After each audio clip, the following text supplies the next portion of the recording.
Pozdravljeni! 3. decembra je potekala vseslovenska akcija Ta veseli dan kulture.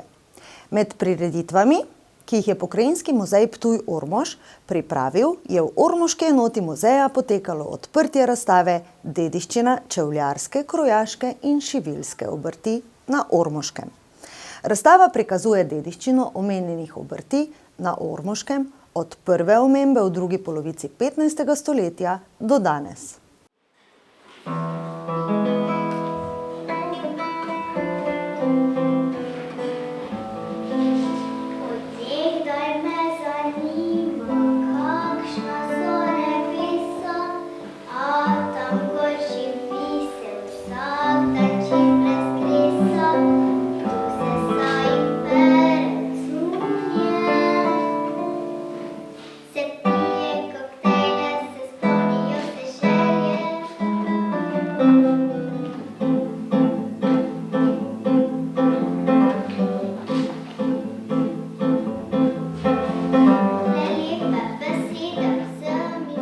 Že samo odprtje razstave je bilo prijeten kulturni dogodek, ki so ga s petjem in glasbo popestrili učenci glasbene šole Ormož. Uvodoma je o razstavi, ki jo spremlja bogata publikacija s podnaslovom Če si mejo boks šolje, pa cveteši gvant, si bio lep, spregovorila avtorica Manica Hartman. Razstava in spremna publikacija temeljita na strokovni literaturi in arhivskih virih, ohranjeni dokumenti in fotografije sorodnikov in znancev nekdanjih obrtnikov pa dopolnjujejo in mestoma nadgrajujejo zapisano. V publikaciji je najobsežneje zastavljeno poglavje, kjer podajamo okoli 800 imen, mojstrov, pomočnikov in vajencev, od katerih predstavlja vsak pomemben del mozaika bogate oblačilne preteklosti.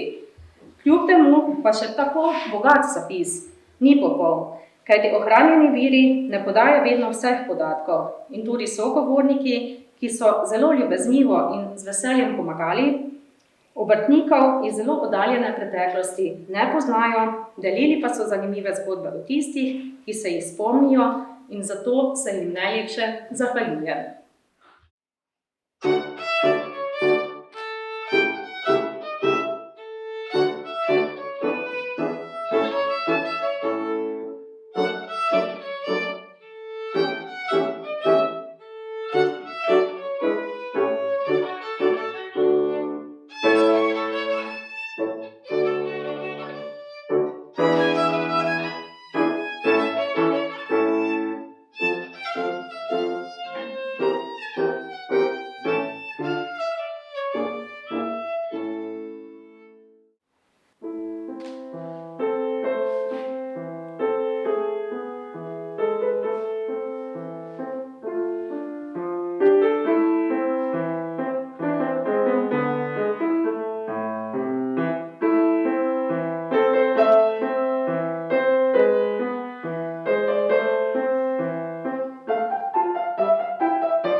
Slovesnost je zaključil in odprl razstavo podžupan občine Ormož Zlatan Fafulič. Sledila pa je možnost ogleda razstave, ki je le še ena izmed mnogih domiselnih razstav v Ormoškem muzeju, ki navdušujejo tako nostalgike kot vse, ki jim je zanimiva domača zgodovina. Torej, razstava res prinaša precej različnega in čevljarskega orodja in tudi pripomočkov. Prav tako smo postavili na ogled kar nekaj šivalnih strojev. Predvsem pa so zelo pomembni tudi različni dokumenti. Zelo dosti imamo predstavljeni tudi različnih in pomočniških spričeval, mojstrskih spričeval. Nenazadnje so potem tudi na ogled oblačila, ki so jih ti obrtniki bodisi sešili ali pa tudi kakšni čevlji, ki so jih izdelali čevljarji. Tako da vse to potem nekako dopolnjuje celotno zgodbo. Zelo vesela pa sem tudi, da so danes prišli, res je prišlo zelo dosti svojcev od teh obrtnikov. Mnogi so tudi še obljubili, da pridejo in že zdaj sem tudi vesela, da je danes tolikšen odziv, tolikšen obisk, kar nenazadnje kaže tudi na to, da so te obrti Ormožancem zanimive.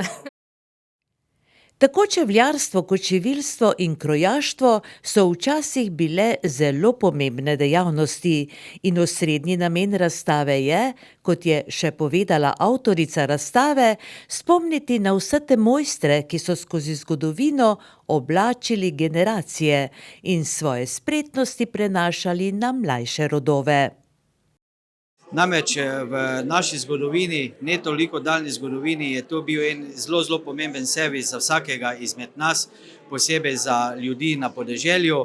Danes v bistvu te nakupovalne navade, vse to nas je pripeljalo do tega, da se enostavno večini teh obrtnikov, teh, ki to vejo delati, ne splača delati in to po moje ni v redu. Jaz upam, da je tudi take razstave pripomorejo k temu, da se nekdo še začne za to zanimati, da nekako išče znanje v teh mojstrih, ki še to delajo in enostavno upam, da nam vse skupaj uspe in da ne bo to ena zgodovina, ampak da bodo tudi naši otroci za namci vedeli, da je krojaštvo, šiviljstvo, čevljarstvo obstajalo in da je bilo zelo pomembno za vse nas. Kljub močni konkurenci današnje oblačilne in obutvene industrije pa nekateri tovrstni obrtniki le še ostajajo in so tudi zelo iskani. Njihovo delo nekoč in danes se težko primerja. Mislim, da ne, da je mogoče danes lažje delati vse zaradi strojev. Je pa res, da je manj zaslužka, kot je mogoče včasih bilo, ne, toliko cenjeno ni. Je vam kot šivilji velika konkurenca te manufakturne, torej prodaje, trgovine s poceni robo? Ne, ni bilo nikdar. Je več popravila bilo nekaj časa, zdaj je pa spet na novo več šivanja. Ja, tako so se minili tisti časi, ko se je več popravljalo, ne.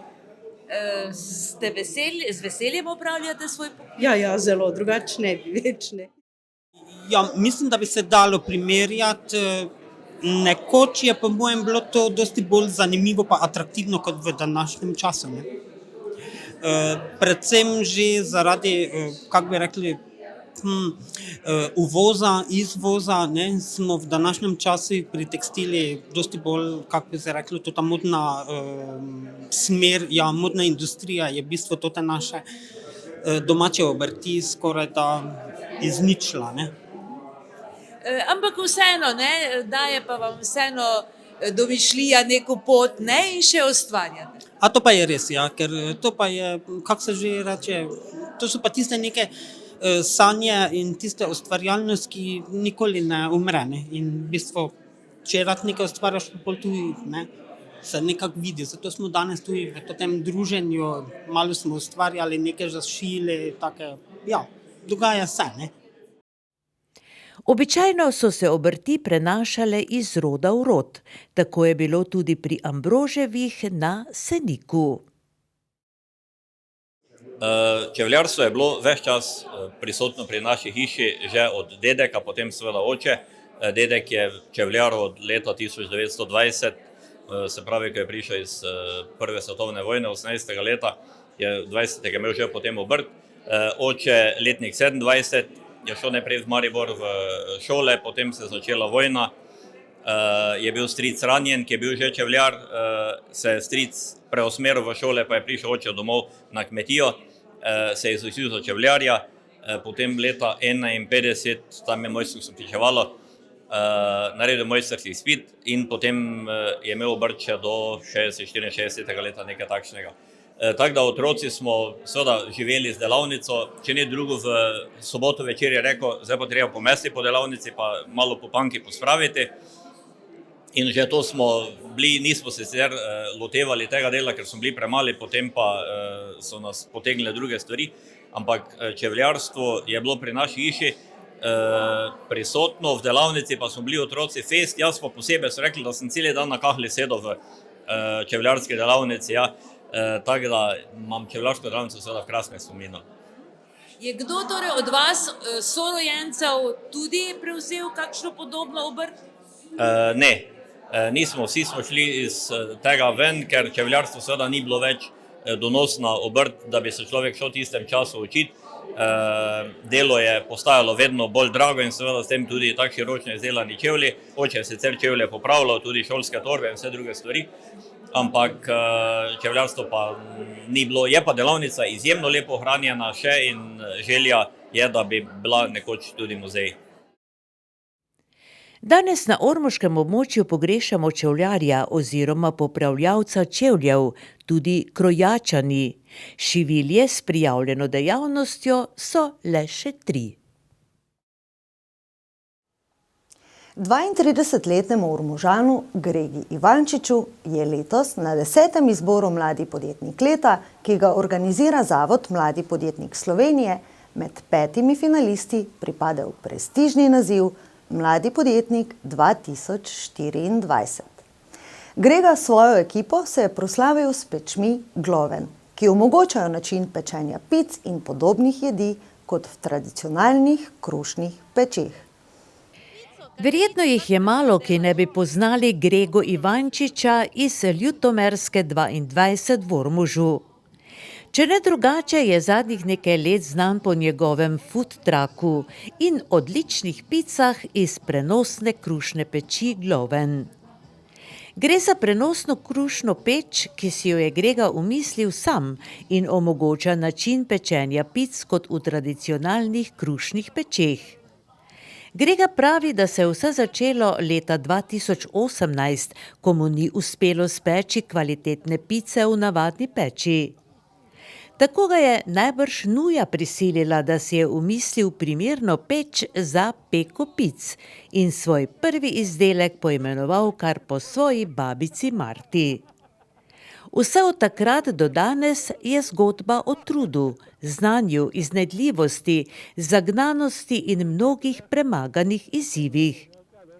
Gregi Ivančiču in njegovi ekipi je do danes uspelo razviti kar nekaj inovacij in proizvodnjo peči iz domače garaže razširiti v proizvodno halo.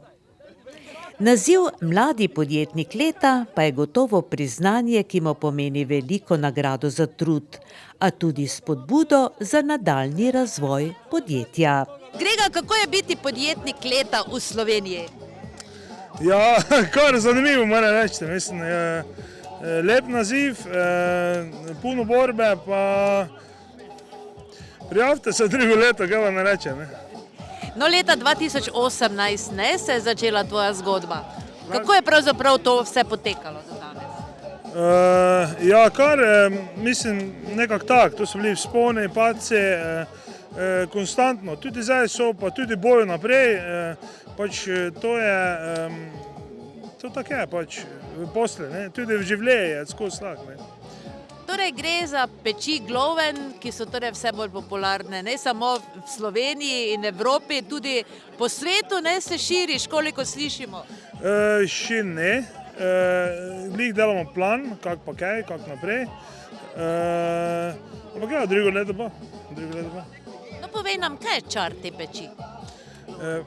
Praktično čar je to, kaj lahko tako zdaj, sred ulice, pečemo pice, steke, ribe, pica, kaj čemo, glavno uživamo v dobrotah visokih temperatur peke.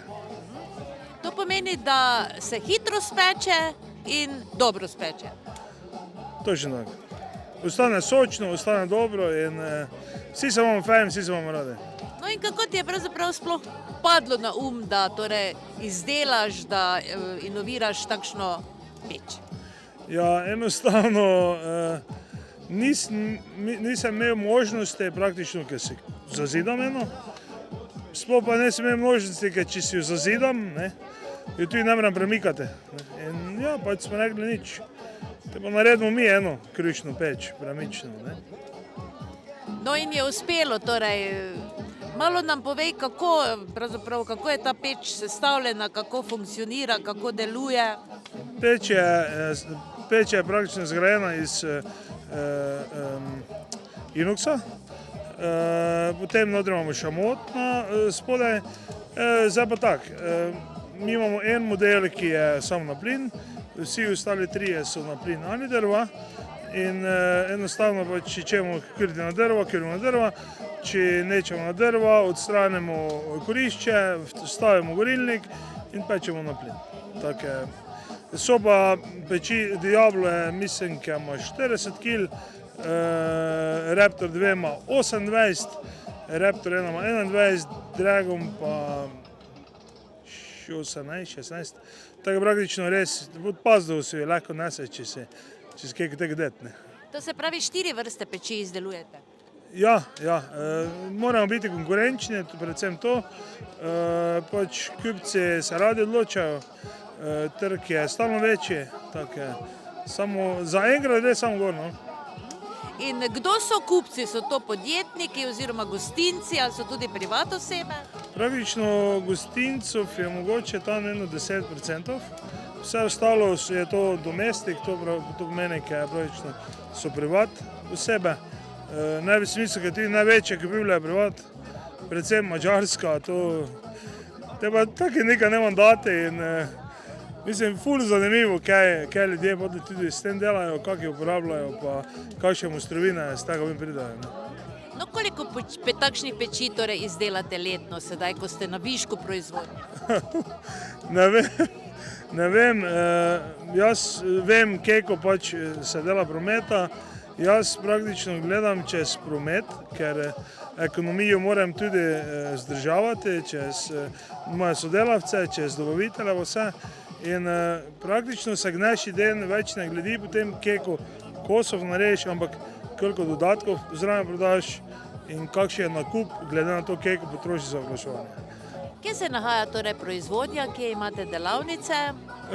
Delavnice imamo trenutno v središču v Dravi, smo pa, hvala lepa naši občini, ki nam je to omogočila, kupili tudi parcelo v Ormoži in glih me je zdaj arhitekt klical, pride sem, da dorečemo še zadnje zadeve in upam, ker začnemo drugo leto nekaj graditi. Bravo, bravo. No, kot je slišati, vse, kar zaslužite, tudi vlagate torej v nadaljnjo proizvodnjo? Točno tako, praktično mi smo firma v razvoju in ja, pač tu ne moreš pričakovati nekšnih velikih zaslužkov. Ti moraš vlagati, pa še 5 let, jaz mislim, ker bomo mogli na puno vlagati, ker bomo tanki, pač čemu biti. Morda tudi še koga, ker da kaj coj vložijo, ampak tega se jaz pravim čim bolj otepati, ker nemam dobre izkušnje. Se pravi, sam svoj šef? Ne, sam od sebe odvisni. Grega, želimo ti veliko uspeha, ponosni smo na tebe, ne samo tvoja ulica, pač pa tudi celi Ormož, občina in še cela Slovenija v bistvu. Hvala. Na Grego Ivančiča in njegove podjetniške uspehe so poleg občine Ormož še posebej zelo ponosni njegovi sosedje iz Ljutomerske ulice v Ormožu. Tako so mu minulo soboto v domači ulici pripravili posebno slavje. Sosede so napekle sladkih dobrot, sosedje iz kleti prinesli najboljšega, Grega pa je seveda postavil svojo peč Gloven in pice za prste oblizniti so kmalu napolnile želoce zbranih Gregovih oboževalcev. Lojzek, kaj pravite na takšnega mladega podjetnika, ki ste mu najbrž tudi vi v vaši ulici bili vzor? Ja, moram tu samo reči, meni je ta Grega že od malega kot otrok, že nekaj posebnega je bilo v tej ulici. On je delal že razne stvari, imeli smo že upravka ogromno in da je do toga prišlo, je fant nekaj posebnega. Moram reči, jaz sem strašno ponosen. On je prišel večkrat k meni, ker sem mu še kaj pomagal, pa mu nekaj dal take stvari. Pa to je tako, da moram reči, to je ena velika stvar za celo našo ulico, pa tudi za občino. Ja, res smo ponosni in zato tudi smo danes tu, ker res meni se zdi, da če ne bi mi tega danes proslavili, bi bilo nekaj najslabšega. In jaz sem dobila idejo, res smo se z Gregom zmenili tu, ker on je tudi na Pop TV povedal, da je se dogajalo vse v garaži in tudi pri nas se je dogajalo v garaže. Sem ga jaz poklicala, Grega, pride, da bomo nekaj, boš mi pomagal nekaj stigniti in on je prišel in jaz takoj zviskal, Grega, samo to, da to treba proslaviti. In res prišla je Tanja, bomo to naredila kar naslednjo soboto in to se je res zgodilo. In to je danes res naša ulica. Tako kot reče naša soseda Anica Zidarič, to je naša Ljutomerska in to je tudi danes vsega tega res ponos. Ponosni smo na njega, vsi, cela naša ulica. Teta Marta, ste ponosni na svojega vnuka? Ja, seveda si. Ja. Celo prva peč se je imenovala Marta, ne? Ja. No, se ga spomnite kot malega otroka, je bil navihan od malega, ne? Ja, rad je, če je luža bilo na cesti, bolje, večja bilo bolj se uliva pa voda. Rajši je notri skočijo, ne? Uroš, si ponosen najbrž ne na svojega bratranca? Ja, seveda, kdo pa ne bi bil. In kako se ga spominjaš, ko sta bila še majhna, sta že tudi kaj ustvarjala, sta sodelovala? Vedno smo sodelovala, vedno bolj je bil navihan. Kaj ne rečem, vsi smo pričakovali to od njega, da ne bi jemu to uspelo, ni noben dvom v njega. To pomeni, da ste že vedeli, da z njega nekaj bo? Vedno. In ste ga kot sorodniki podpirali? Absolutno. To pa ni bilo vse. Sosedje so sobotno slavje na predlog sosede Tanje začinili še z dobrodelno noto. Zbrali so denar in na dražbi likovnih del za bolno 3-letno deklico Mijo iz Gradišča pri Svetem Tomažu kupili likovno delo ter jo v znak ponosa podarili najpodjetniku Gregi Ivančiču. A je tudi na slavju bila skrinjica namenjena dobrodelnim prispevkom, kjer so za Mijo zbrali še 480 evrov. V nadaljevanju se odpravljamo v občino Sveti Tomaž, natančneje v center kraja, kjer so praznične lučke prižgali na Miklavžev večer.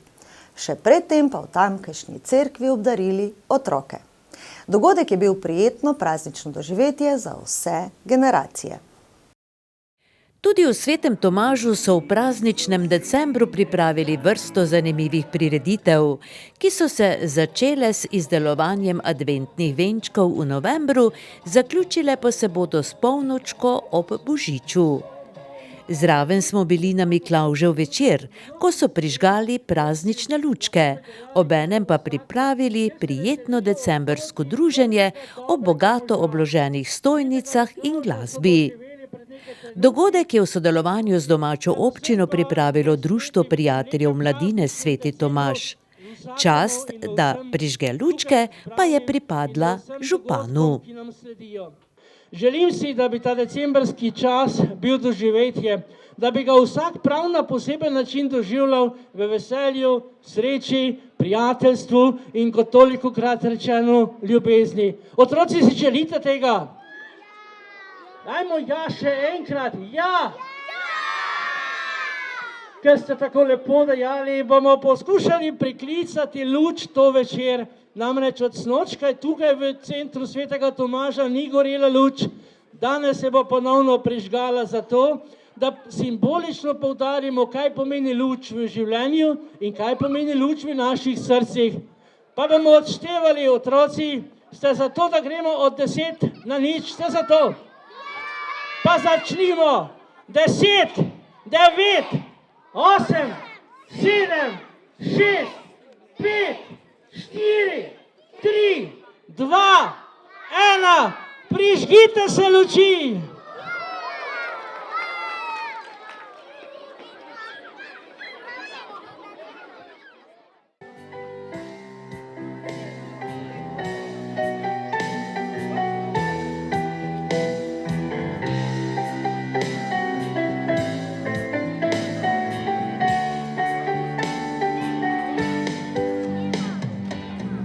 Griči hribi in doline, ozke ceste vmes, Moje to so korenine, moje to ponos. To je moje otroštvo, moj mladostni čas. To je moja družina in to je vse, kar sem jaz. To je sveti Tomaž, tam srce mi prepeva, kamor si že pogled, rodna zemlja odi, tam klopotec odmeva. To je sveti Tomaž,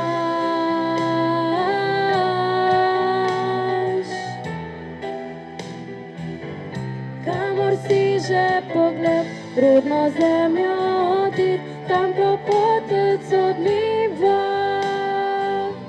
Tukaj dobri smo ljudje, ki radi družimo se. Z nasmehom vsak te pozdravi, besedo lepo pove. Zeleni moji vasici, uživamo vsak dan.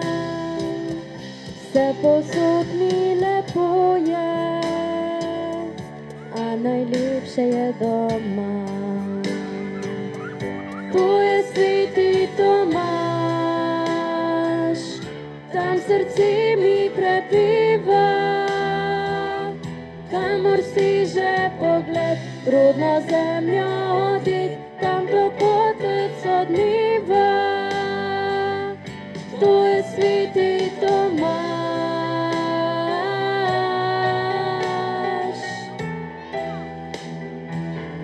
kamor si že pogled, rodna zemlja odi, tam klopotec odmeva.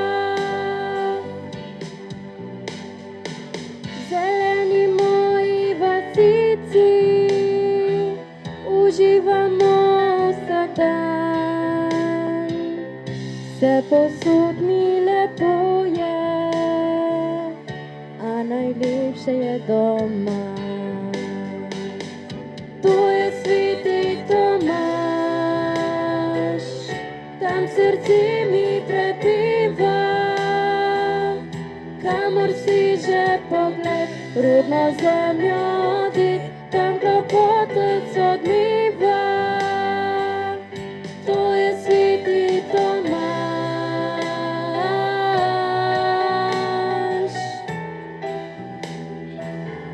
kamor si že pogled, rodna zemlja odi, tam klopotec odmeva.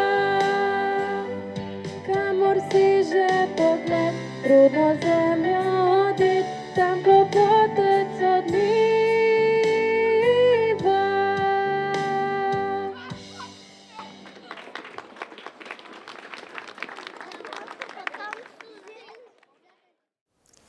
Članice pevskega društva Okarina so zadnjo soboto v novembru pripravile samostojen koncert, ki so ga naslovile Barve življenja. Gre za vokalno skupino, ki deluje že več kot 30 let in je nepogrešljiva na mnogih kulturnih dogodkih, v domači občini in drugod. Skupino vodi zborovodkinja Zlatka Puklavec Banjanin.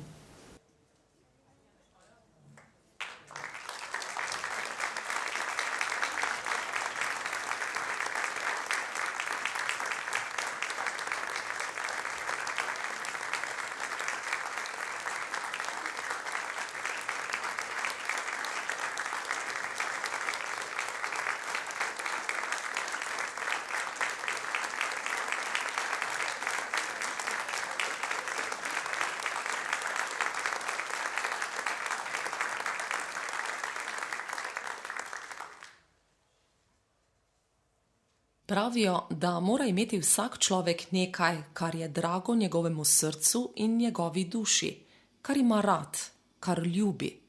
Tako pravijo. Zdaj duša mi poje. Tvoj glas se je združil z mojim, pa tvojim, njenim, našim, vašim in njihovim.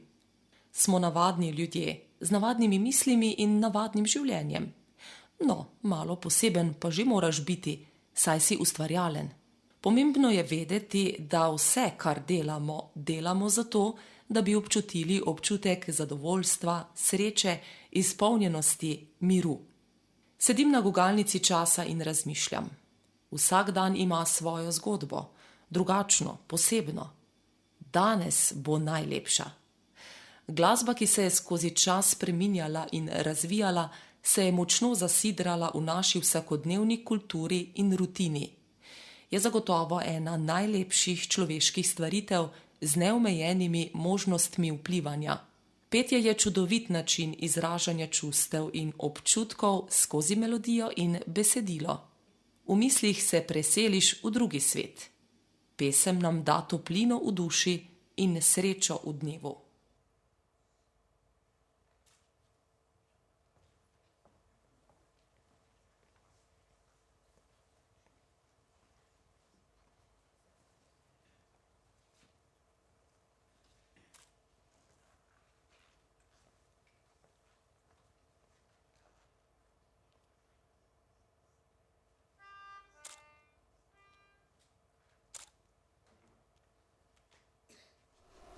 Ptiček mi sedi na zelenoj vejki, njega mi gledi, ena mlada gospa. Odi ptiček ti, moj mizinki spejvat. Ne bom ti ja šel, tvoj mizinki spejvat. Rajši si zletim na široko polje, tam se na zoban, rumene pšenice.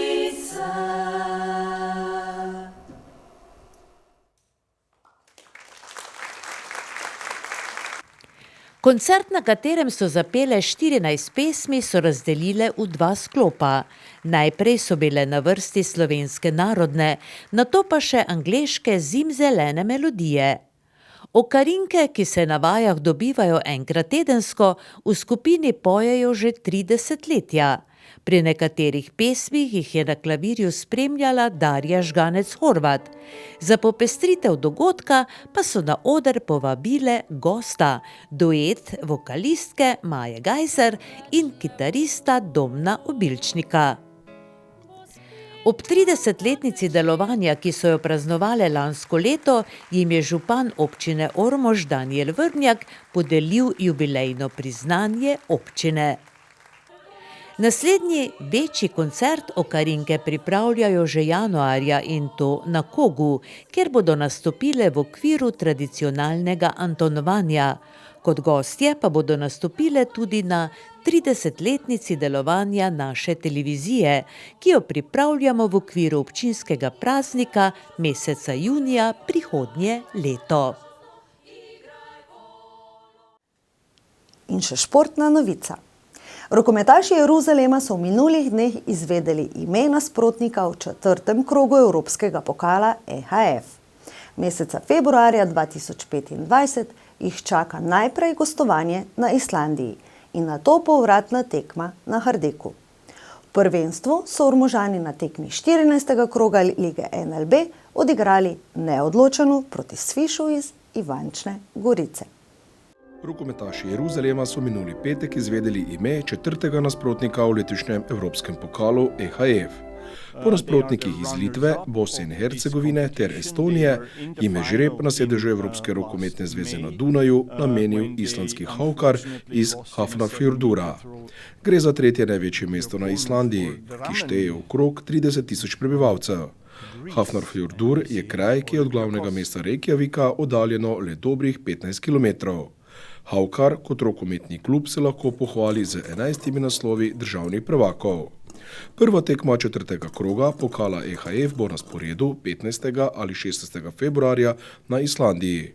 Povratna tekma bo v soboto 22. februarja ob 18. uri na Hardeku.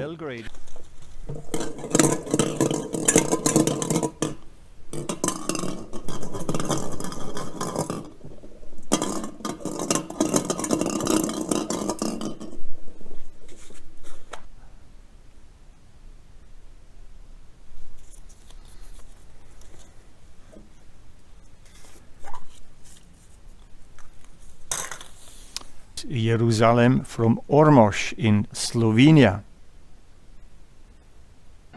Jeruzalemčki so v veselem decembru, kjer bo na sporedu kar 5 tekem, 4 v državnem prvenstvu in 1 v pokalu Slovenije, odigrali prvo tekmo.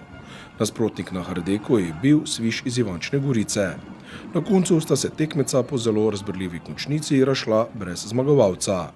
Domačo ekipo so zmage stali številni zgrešeni streli, ki so se kar vrstili kot po tekočem traku.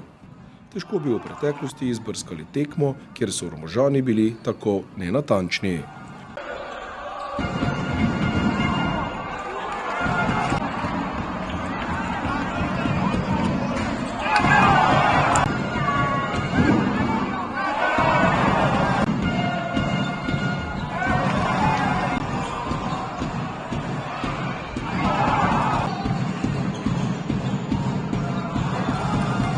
Gosti so vodili skozi celotno tekmo. V 49 minuti celo 4 goli prednosti, 23-19. Da to ne bo domači večer, so pokazale že uvodne minute. Vinarji so po tekočem traku zapravljali mete iz lepih situacij in šele v 8 minuti je Jure Lukman prvič zatresel mrežo Sviškotov pri izidu 1-2. Klub domačih je že v 10. minuti morala reagirati z minuto odmora in sicer pri zaostanku z 1-4.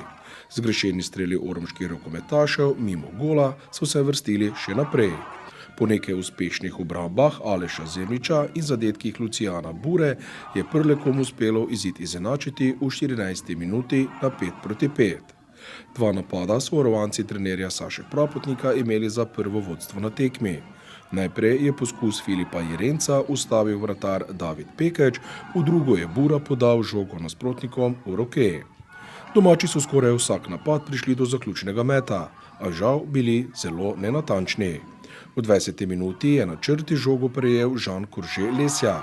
Njegov met je končal v glavi vratarja Pekeča in sledila je kazen za 2 minuti. Sviš je zamirno igral v napadu, prihajal do zadetkov in v 21. minuti še enkrat prevzel vodstvo za 3 točke, 9-6. V zadnjih 10 minutah prvega polčasa se je igra povsem razživela. Jeruzalem je izkoristil redke napake nasprotnika in v 28. minuti je Lukman izid izenačil na 12.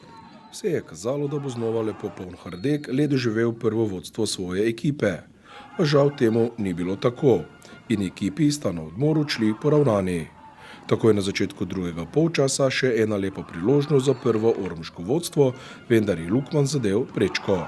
Sviš je se serijo 3 zaporednih golov spet ušel na prednost 3 golov, 15-12.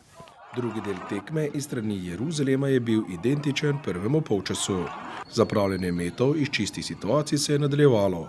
Vse to so s pridom izkoriščali razpoloženi gostje in v 49. minuti je zazvonil rdeči alarm pri Jeruzalemu. Sviš je imel celo napad za +5, a je izkušeni Simon Stopar naredil korake, v polproti napadu pa je Pungartnik znižal zaostanek na -3, 20 Jeruzalem, 23 Sviš. Minuto in pol pred koncem je Andraž Justin zadev za Sviš in povedel svojo ekipo v vodstvo 27-25.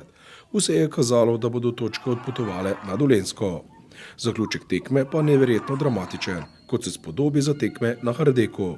Najprej z desnega krila iz precej težke situacije zadev Tadej Sok, Jeruzalem 26, Sviš 27.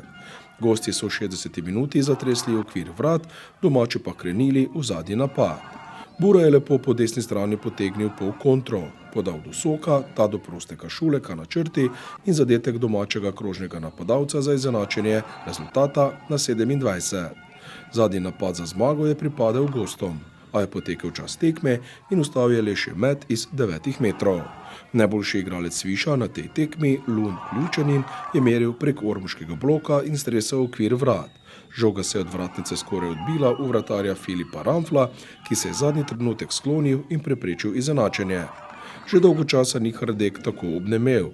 Na koncu lahko rečemo izjemno zanimiva tekma, kjer so domači zapravili številne čiste mete. Svišu čestitke na lepi predstavi. Obenem pohvala obema navijaškima skupinama, ki sta pričarali lepo vzdušje na Hardeku. Pri domačih 11 obramb Zemljiča in Ramfla, na drugi strani sta David Pekeč in Jaka Glavan zbrala eno obrambo manj. Prvi strelec Prle Kobura z 10 goli. Vse je dosegel iz igre ob odličnem metu 14-10. Sok je dodal 8 točk. Pri gostih 6 golov Ključanina, po 4-krat sta bila natančna Andraž Justin in Aljaž Kutnar. V soboto 14. decembra ob 18. uri na Hrdek prihaja Slovan iz Ljubljane, ki je eden največjih favoritov za naslov državnih prvakov. To bo zadnja domača tekma vinarjev v letu 2024, pa naj bo uspešna kot leto 2024.